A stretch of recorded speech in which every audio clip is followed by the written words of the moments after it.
ගොඩක් අය මගෙන් අහපු ප්‍රශ්නයක් තමයි මෙන්න මේ ඉලස්ට්‍රේටර් වලදී යූස් කරන්නේ මේ බ්‍රෂ් එක හදාගන්නේ කොහොමද කියන එක. එතකොට මම අද කියලා දෙන්නේ මේ බ්‍රෂ් එක කොහොමද ස්මූත් විදිහට හදාගන්නේ කියලා. ඔය ඉලස්ට්‍රේටර් ඕපන් කරගෙන එතන තියෙනවා මෙන්න මේ පේන්ට් බ්‍රෂ් ටූල් එක.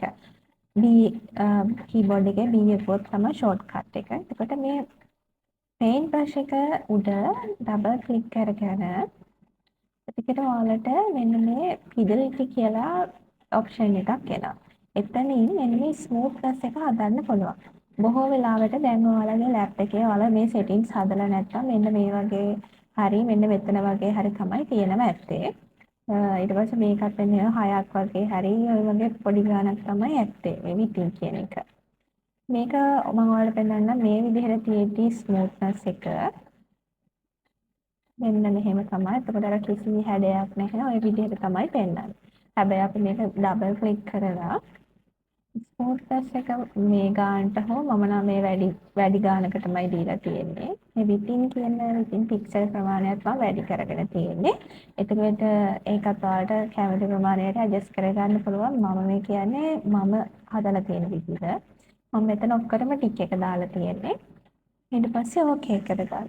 ඕකේ කරගෙන ඔයාලා බලන්න ඔයාලට මේ ස්මූත්නස් එක කලින්ට වඩා හොඳට ඔයාලට මේ ගන්න පුළුවන් මේ බ්‍රෂ් එකේ ඒ සෙටින්ග්ස් හදාගත්තාම.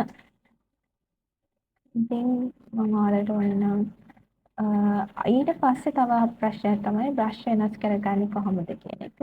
මෙන්න මෙතන මෙතන බ්‍රෂස් කියලා තියෙනවා. මෙන්න මේ ඔප්ෂන් එකට ගියාට පස්සේ ඔයාලට බ්‍රෂ් එක චේන්ජ් කරගන්න පුළුවන්.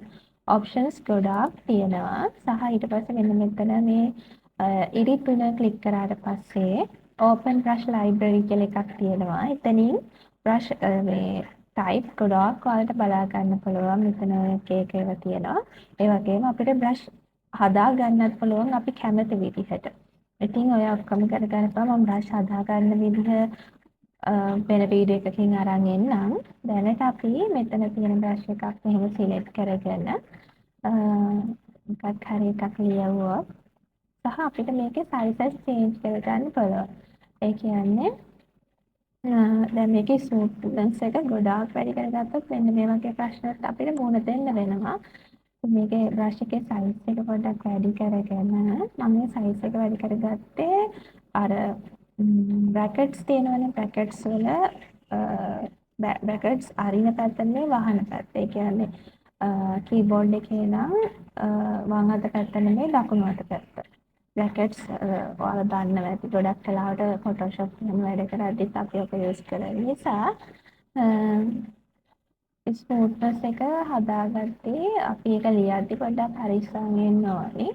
අර එක දිගට අපිට කඩ කියන අකුර කඩ තමයි ලියන්න වෙන්නේ. මෙහෙම එක දිගට මෙහෙම අරගෙන අපි අර පැන්සලෙන් ලියනවා වගේ ලිව්වොත් එහෙම සමහරක් වෙලාවට වෙනස් වෙන්න පුළුවන් අවස්ථා තියෙනවා. ඒක ඉතින් ඔයාලට ඒක ඩිසයින් එක කරද්දී ඔයාලගේ එක්ස්පීරියන්ස් එකත් එක්කම හැදෙයි.